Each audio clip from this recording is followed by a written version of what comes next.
Ako si Christina, pero tawagin niyo na lang akong Tisay. Gaya na maraming sumusulat sa inyo, pinadala ko ang kwento ko dahil gusto kong i-share ang isang chapter sa storya ng buhay ko. Popoy at Hasmin, naranasan niyo na bang tanungin ang sarili ninyo ng bakit? Oo, bakit? Bakit lagi ka na lang iniiwan? Bakit lagi ka na lang naluloko? Bakit lagi ka na lang napaglalaruan? Nag-self-check naman ako. Hindi naman ako ganun kapangit. Hindi rin naman ako ganun katanga. Pero bakit ganun? Lagi na lang akong hindi sineseryoso ng mga lalaki. Dahil sa medyo maraming heartaches, sinabi ko sa sarili ko, na tama na Tisay, huwag mo nang sakta na maganda mong self. From now on, wala ka nang i-involve na kahit na anong feelings. As in, wala na talaga. Pero Popoy at Hasmin, hindi lang pala ako ang may ganitong pa-effect sa sarili ko. Nakakilala ako ng lalaking version ko. Oo, tama, lalaking version ko. Lalaking iniiwan ng babae. Lalaking nagloloko ng babae at lalaking nape-playtime ng babae. At siya nga ay si Kiko.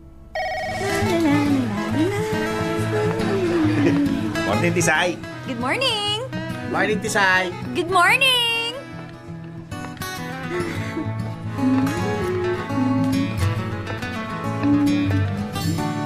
Magandang umaga, Tisay. Magandang umaga rin, Besh. Ay, good morning, self. Rock and roll tayo ngayon, ah. Raban lang ng raban. Wala nga ayaw. At siya naman si Christina. Pero Tisay ang tawag namin sa kanya. Obvious naman kung bakit, di ba? Halos kakulay na niya yung labanos. Di naman, ma'am. Very slight lang. Give chance to others pa rin ang peg ko. Anyway, Tisay, this is Kiko. Kiko again, siya si Tisay.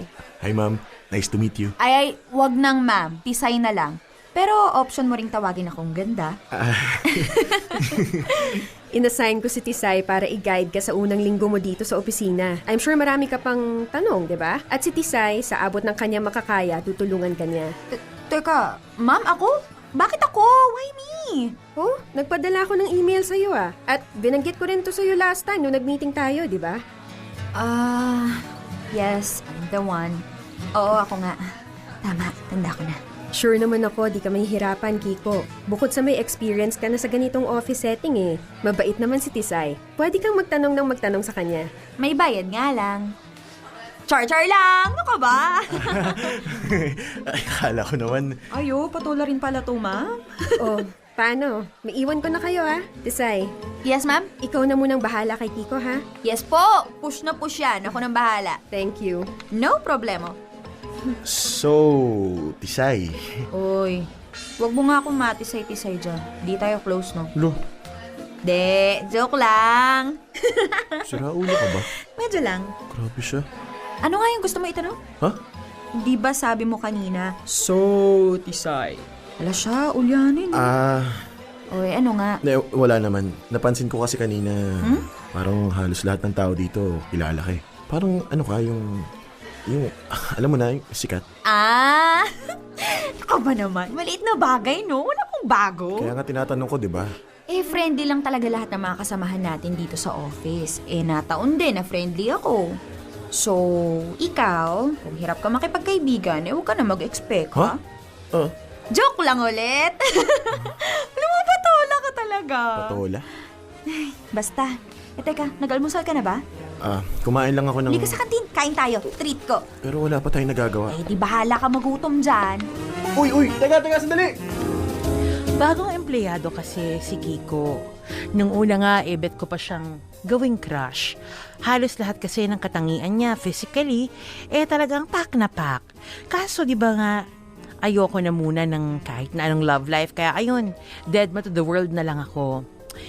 Hindi naging mahirap sa amin na magkasundo at maging magkaibigan. Kasi bukod nga sa halos pareho kaming laging sawi sa love, parehas kaming sinat down ang sarili sa pakikipagrelasyon. Nakakapagod din naman kasi, Popoy at Hasmin. Nakakapagod umasa. Nakakapagod masaktan. Nakakapagod maramdaman yung parang labas-masok na lang sa buhay mo ang taong inaasahan mong magbibigay sa iyo ng forever. Mas naging close friends kami ni Kiko sa isa't isa. Yung as in close friends lang Pero one day, Nakatawa ka. O, ito na. Cheers! Cheers! Oh, gusto ko sa akin Gusto mo pa? Sure! Halika, kuha tayo. Sige. Ay mo nga naman no. Kukuha lang tayo ng beer, may maabutan ka pang... Uy, ano ba? Bakit? Bukas ang mga pagiging straightforward mo. Matakot ka na minsan Etong mga to lalandian sa harapan ko pa. Sa harapan pa natin. Sa'yo naman Oy, kayo. Christina! Oo, kayo. Umalis nga kayo dito. Mga walang iya kayo. Dito nyo nagawang maglandian. Party to, hindi to motel. Christina! Ito mga walang respeto. Sa harapan pa natin nagchuchukakan. Pasensya na po kayo Pasensya na. Sorry po. Yan, tama yan. Alis. Lakad, larga. You disrespect kayo dito. Alam mo, hindi ko talaga alam kung anong ginawa sa'yo ng ex mo, pero grabe lang talaga yung pagka-bitter mo. Uy, hindi ako bitter. Bitter ka. Hindi nga. Bitter ka. Hindi. Bakit ba kasi hindi na lang natin tanggapin na maluwag sa loob natin na Na? single tayo? Walang love life. Ikaw ang bitter. Ikaw. Buti pa nga sila. Ano? May love life. At sex life. Sinabi mo pa. In fairness, nakakamiss din. Ako ba? Wow Ano ka? 14 anyos? Uy, huwag nga ako Kiko I know. Uy! Ano ka? Judgmental mo dyan Sino kaya nauna? Ikaw, kung ano sinasabi mo Ewan ko sa'yo. Pero alam mo, Oh. bakit nga ba napakakomplikado ng sex? Di naman komplikado yun. Tao lang ang nagpapakomplikado dun. Bakit kailangan mong gawin yun ng may emosyon, ng may attachment? Tapos pag gagawin mo yun, parang lagi ka na lang, alam mo yun, parang ka nagkakasala. Guilt. Tama, guilt. Hindi mo pwedeng gawin yun na parang naglalaro ka lang ng basketball. Nadali mo! Bakit ba kasi pinakukomplikado natin ang lahat? Tao talaga. Teka. Kuha na ako ng beer natin Hindi na pa tayo daldal. Wala naman tayong ininom. Sige. Kuya, 2 pa nga pa. Salamat. Salamat. Tisay? Basketball tayo. Sira ulo ka ba? Gabing-gabi nag-aaya ka mag-basketball. Saka, di ako marunong nun. Hindi kong sabihin. Gawin natin yun na parang naglalaro lang ng basketball. Walang emosyon. Walang kahit na ano. Alam mo, lasing ka lang. Seryoso nga. Tigilan mo nga ako. Napag-usapan na natin to, di ba? Di kita trip. Ay, quits lang. Hindi rin naman kita gusto Rico naman, daan-daan lang. Ang ibig ko sabihin, hindi magiging mahirap para sa ating dalawa na, alam mo yun, gawin yun na parang wala lang kasi hindi naman natin gusto yung isa't isa Hindi natin kailangan maging conscious sa katawan natin kasi magkaibigan lang naman tayo. Ay, Kiko. Walang attachment. Walang kahit na ano.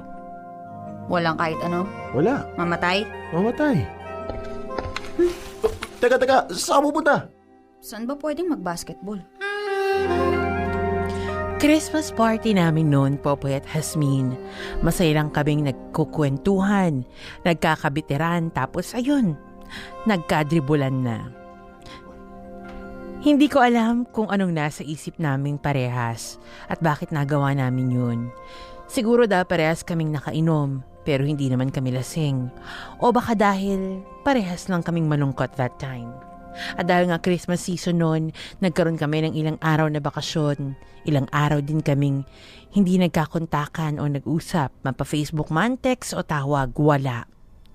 Syempre, hindi nyo maalis sa amin yung mailang kami sa isa't isa. Pero na-realize ko, ayokong masayang yung friendship na meron kami. Kaya ayun, ako na ang lumapit para magkausap at magkaayos kami.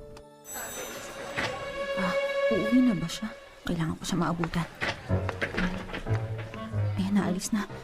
Isay, dali. Kiko! Kiko! Uy, Isay! Pauwi ka na? Oo. Di ba uwi na? Ikaw? Uuwi na rin. Okay, so sabay na tayo pababa? Tara. Yun nga palang yung tungkol sa... Yung tungkol dun sa nangyari ng party. Oo, yun. Oo. Gusto nga sana kitang kausapin tungkol dun eh. Ay, ba't di mo ako kinakausap? Ano kasi? Iniiwasan mo ba ako? Hindi. Siyempre hindi. Bakit ko naman gagawin yun? Ikaw nga itong masyadong busy, hindi mo ako kinakausap. Hindi mo nga ako binati. Samantalang lahat ng tao sa office, binati mo kanina. Nitingnan ako, hindi mo ginawa. Hindi ako busy Tsaka, binati kaya kita. Hindi mo lang siguro narinig. Malusot. Teka, paano mo nalamang hindi kita tinitignan? Ha? Ano? Siyempre ano? Elevator, next timing. Tara, baba muna tayo. Sige. So, sana yung way mo? Dito ako. Sasakay lang ako ng jeep tapos magta-tricycle na ako. Okay. Say, gusto ko sanang... I'm sorry. Hindi, sorry talaga. Sorry din. Hindi ko alam kung ano pumasok sa isip ko nung gabing yun eh. Sobrang... Alam mo, hindi na dapat mangyari yun eh. I agree. Hindi talaga dapat. Wala naman tayo sa mga sarili natin, di ba? Parehas tayong nakainom. Oo, parehas na tayo lasing. Parehas tayong may mga toyo that time. Parehas tayong, parang mga tanga, di ba? Sobrang tanga. Mga desperado. Correct. Sobrang desperado. Pangako, hindi na yun mauulit. Hindi na yun mangyayari. Hindi ko hayaan mangyari ulit. Ako rin. I swear. Never ever. Sana hindi masira yung pagkakaibigang meron tayo nang dahil lang dun. ayoko rin tumawala eh. Huwag kang mag-alala. Di ko hayaan mangyari yun. I'm really sorry. Sobrang sorry din. Ay, nabunutan ako ng tinik. Nakahinga ako ng maluwag. So? Okay na tayo? Okay. Ay, nga pala. May bagong bukas daw na kainan malapit sa apartment namin. Oh, talaga? Oo. Ano daw mga pagkain doon? Hindi ko pa sure eh, pero sina Obet nakakain na dun. Kumusta naman daw? Okay naman daw. Masarap, saka sulit. Gusto mo i-try? Aba, di na dapat tinatanong yan, Basta kainan, go ako. Tara.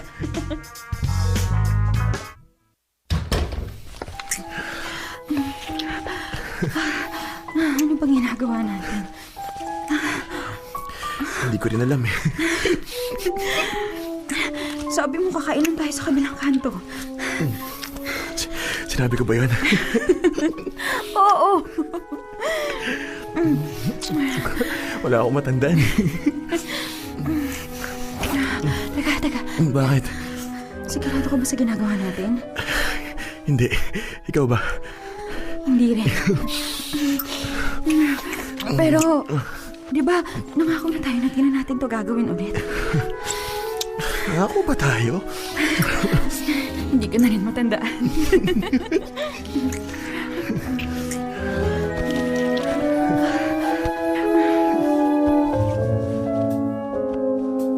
Popoy at Hasmin, wala akong ibang intensyon noon. Gusto ko lang talagang magkausap kaming dalawa at para mawala yung ilangan. Nasasayangan kasi ako sa friendship. Kaso, ayun nga, imbis na bumalik sa normal ang lahat, may nangyari na naman sa aming dalawa. Ganon ang naging setup namin, Popoy at Hasmin.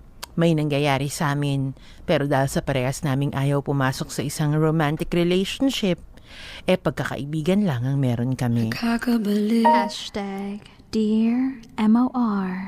Labas masok. Dear MOR. Popoy at Hasmin, tumagal ng ganong setup ng ilang buwan. Pero isang araw naramdaman ko ulit na parang gusto ko na ulit makipag-date. Na-miss ko nang makipag-date. Sinabi ko yun agad kay Kiko at agad din naman naming tinigil kung anong namamagitan sa amin. Hindi ko na ba lahat? Salamin, cellphone, wallet. Uy, nagmamadali ka yata umuwi ngayon. Ha? Sabi ko, nagmamadali ka yata ngayon. Oo. Bakit? May lahat ka ba ngayon? Saan pa yun? Ano yun eh? Ano hinahanap mo? Yung panyo ko. Ako. Ayan o, nasa harapan mo. Asan? Kung saan ka kasi tumitingin eh. Ayan o, nakapatong dyan sa lamesa mo. Ay! Ano ba yan, Sai? Bulag-bulag mo talaga. Ano nga yung sinasabi mo kanina? Sabi ko, may lakad ka ba? Nagmamadali ka kasi. Oo eh. Hulaan ko. May date ka, no? Hulaan. Di ba sinabi ko sa'yo kahapon na ngayon yung date namin ni Mar? Di ka lang bulag at bingi, manhid ka pa. Ano yun? Manhid ka ako. Namanhid yung pa ako. Namali yung upo ko kanina kaya, namamanhid tuloy yung pa ako. Teka, ba't ka pa nagmamadali? Nandyan na kasi si Mar sa baba. Ano naman kung nasa baba na yung kadate mo? Syempre. Alam mo, kung seryoso yan sa'yo, kahit gaano ka pa katagal, maghihintay yan. Anong oras na rin kasi? Rush hour pa naman. Mauubos lang ang oras namin sa traffic nito. Alam mo kung seryoso yung Mar na yan, mas gugustuhin niyang matraffic kayo na mahabang oras. Magkasama, magkatabi, ganun. Alam mo, ikaw? Saka, saan mo ba ulit nakilala yung lalaking yan? Sa dating app? Dating app? Diyos ko naman, Tisay. Pep! Oh. Ang judgmental mo. Hindi naman siya ganun. Kaya lang kasi, di ba? Hindi mo pa kilala yung tao, sasama ka agad sa kanya. Mamaya, ano pang mangyari sa'yo?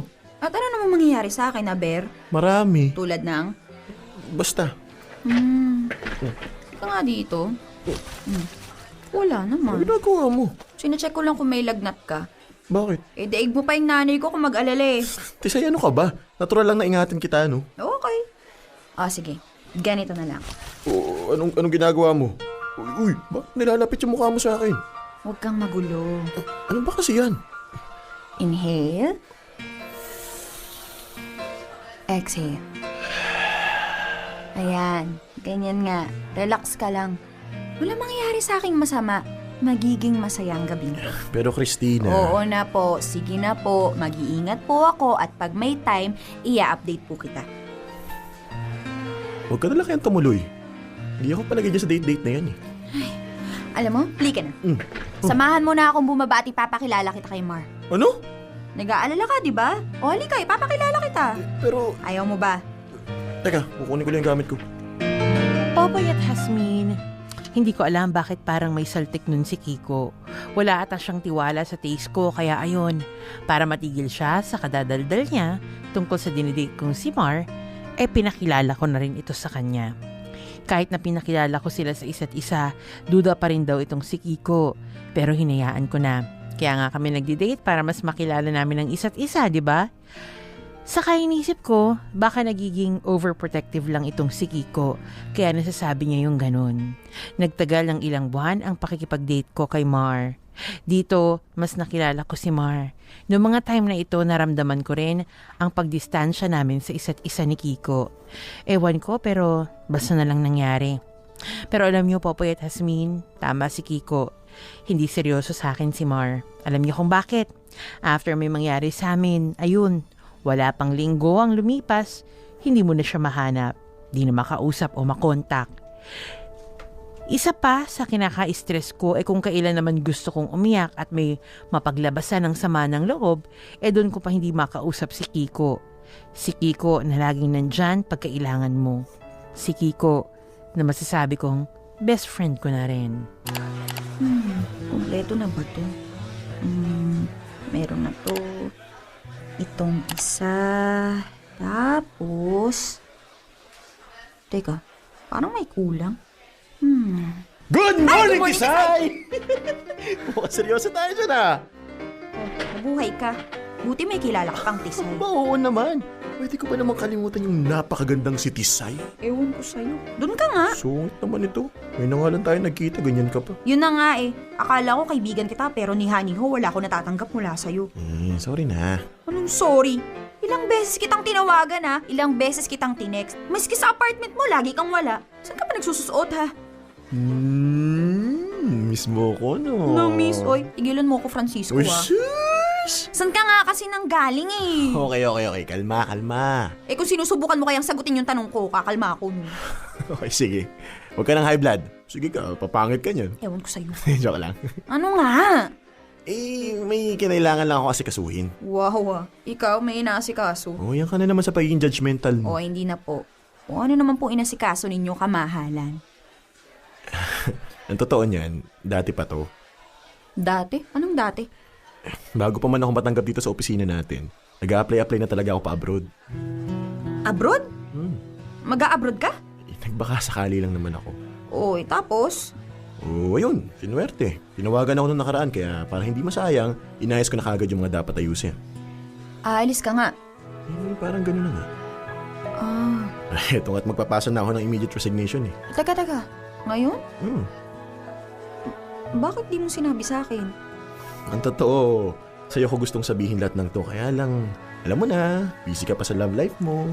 Love life? Ano yun? Nakakain ba yun? Uso ba yun, ha? Teka. Huwag mo sabihin... Oo. Hiniwan ako nung siraulong yun after na may mangyari sa amin. Naku, sinasabi ko na eh. Saan nakatira yung walang hiyang yan? Makakatikim talaga sa akin. Naku, makikita niyan. Mata lang ang walang natay. Ano ka ba? Di na dapat pinag-aaksayan ng panahon yung mga ganong tao. Ay, hindi. Sira ulo yun eh. Hayaan mo na. Kasalanan ko rin naman eh. Paano kasalanan mo? Nakikita ko naman na. Yung alam ko naman na. Nasira ulo yung walang hiyang yun. Pero dahil sa sobrang gusto ko siya, pinilit kong di makita yun. Sabi ko baka nag-overthink lang ako. Baka, alam mo yun, nagiging judgmental na naman ako. Pero wala eh. Walang ya pala talaga. Pero hindi pa rin dapat na ginawa yun sa'yo. Alam mo, isa ka rin eh. Sinabi nang hayaan na natin yun. Huwag na natin pag-usapan. Okay. Ikaw, Ah, aalis ka na talaga? Oo eh. Sayang naman kung pakakawalan ko pa, di ba?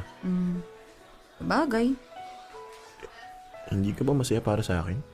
Siyempre, masaya. Uwe, talaga? Oo nga. Alam mo, ikaw ginigigil mo siya ako eh. Nabes ka bang inira ng nanay mo? Bakit? Ang kulit mo eh. Mas makulit ka. Mas makulit ka. Nag-aadik ka ba? Siya. Kanina lang malungkot ka. Tapos bigla ka namang sumungit. Grabe yung pag-switch ng emosyon mo. No? Nababaliw ka na yata. Ewan ko sa'yo. Namimiss kita. Pues ako hindi. Uy, saan mo punta? Kahit saan, basta malayo sa'yo. Taga ano? Siyempre, keme ko lang yung hindi ko siya mamimiss. Ang totoo, mas nalungkot ako nung nalaman kong aalis na si Kiko kesa dun sa nangyari sa amin ni Mar. Hindi ko alam kung bakit pero ibang level na talaga ng sadness yung na-feel ko that time. Alam ko naman na para yun sa future niya. Kaya mas maganda yung oportunidad sa ibang bansa. Pero hindi ko alam. Sa tuwing iniisip ko di ko mapigilang maiyak. Sabi ko, bakit ko ba ito nararamdaman? Para akong nawalan. Hindi lang ng kaibigan, kundi ng minamahal. Ilang araw bago umalis si Kiko, may pinabot siya sa kaopisina namin na regalo para sa akin. May kasama itong sulat. Dito nagtapat si Kiko sa akin. Sabi niya, hindi man daw niya masabi ng harapan bago siya umalis. Kahit papaano bago man lang daw siya lumipad, pa ibang bansa, nalaman kong mahal niya ako. Ilang araw din ako nag-isip. Pinifigure out ko kung parehas ba kami ng nararamdaman o baka naman nadadala na naman kami sa mga emosyon dala ng sitwasyon. In fairness, mahirap Popoy at Hasmin pero sabi ko, ayokong umalis siya nang hindi niya nalalaman kung ano ang meron ako para sa kanya, para sa aming dalawa.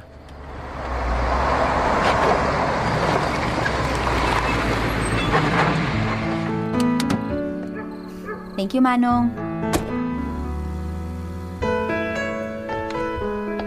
Tama naman siguro to, no? Ito naman siguro yung bahay nila. Kanina ko pa siya tinatawagan, unattended ng unattended. Ay, bahala na nga. Tisay, ano ba tong ginagawa mo? Okay, isa pa. Ay, Diyos ko po, Tisay. Nababaliw ka na ata talaga. Pero sige, last na. Pag wala pa rin, umuwi ka na. Hindi, Christina. Hindi ka uuwi hanggat hindi mo nakakausap si Kiko. Oo, tama. Hindi ka uuwi. Kailangan mo siya makausap. May kailangan kang sabihin sa kanya. Ayan, may tao na. Ano ho yun? Magandang gabi po. Naku, pasensya na kayo sa abala. Alam ko medyo late na. Ay, ano hong kailangan nila? Ako po si Tisay. Kaibigan po ako ni Kiko. Nandyan ho ba siya? Gusto ko ho sana siya makausap. Tisay? Kiko! Ito na pala eh. Sige, salamat. Ako na dito. Salamat po. Anong ginagawa mo dito? Late na. Tsaka, paano mo nalaman tong bahay ni na mama at papa? Pasok ka. Salamat. Halika, pasok sa loob.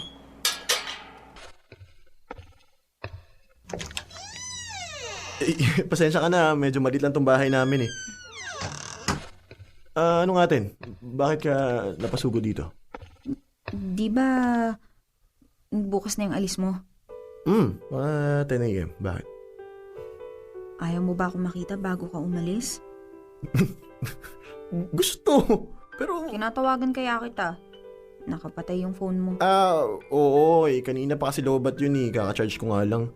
Dami ko pa kasing inaasikaso eh. Pinuntahan kita sa apartment mo pero wala ka na pala dun. Oo. Dito na ako nagstay kila mama. Pwede ba ako sumama sa paghatid sa'yo bukas? Oo naman. Bakit hindi? Teka, ano ginagawa mo? Saglit lang. Payakap lang.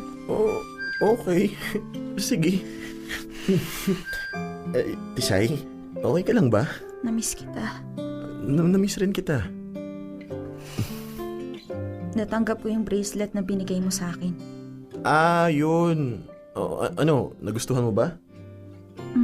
Mabuti naman kung ganun. Tsaka... Ito. Oo.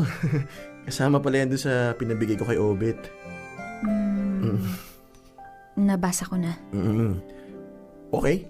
So... Ang totoo, hindi ko alam kung anong dapat kong maramdaman. Okay lang yun. Hindi naman ako... Patapusin mo na muna kasi ako. Okay, sige, sorry. Mula nung hindi ka na nagpapapasok sa office, sabi ko, walang yan naman mapakaibigan o hindi. Lagi na lang akong iniiwan ng mga lalaki. Tapos, doon ko naramdaman yung inis, yung gigil, yung tampo, yung pag-aalala. Halo-halo na. Sabi ko pa nga kung kailan naman kailangan kita, tsaka ka naman nawala. Teka. Pero, nangingibabaw yung miss Yung una, hindi ko pa alam. Hindi ko talaga maintindihan. Confused ako kung ano nga ba tong nararamdaman ko. Sabi ko, baka naman na-overwhelm lang ako. Alam mo yun, broken-hearted ako Tapos, yung best friend ko pala, may feeling sa akin. At yung best friend kong yun, aalis na. Doon gagawa ng future sa ibang bansa. Tas yun, doon ako nagsimulang magtanong. Magtanong? Paulit-ulit kong tinanong yung sarili ko. Paulit-ulit kong inimagine. Inimagine? Ang alin? Ang mabuhay nang wala ka. Ibig mo sabihin... Hindi, Kiko. Siguro wala pa ako doon.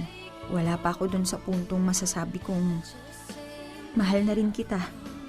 Pero ang sigurado ako, I'm getting there. At hindi ka pwedeng umalis nang hindi mo yun nalalaman.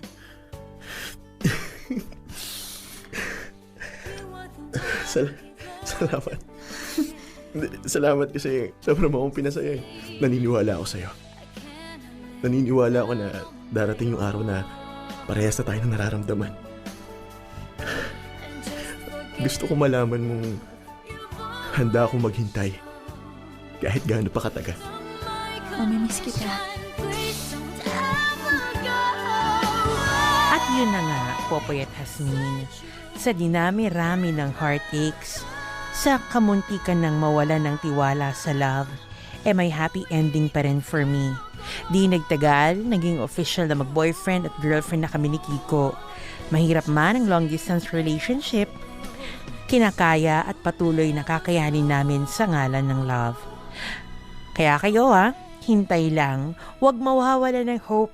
Darating din ang tamang love sa most unexpected pero tamang time.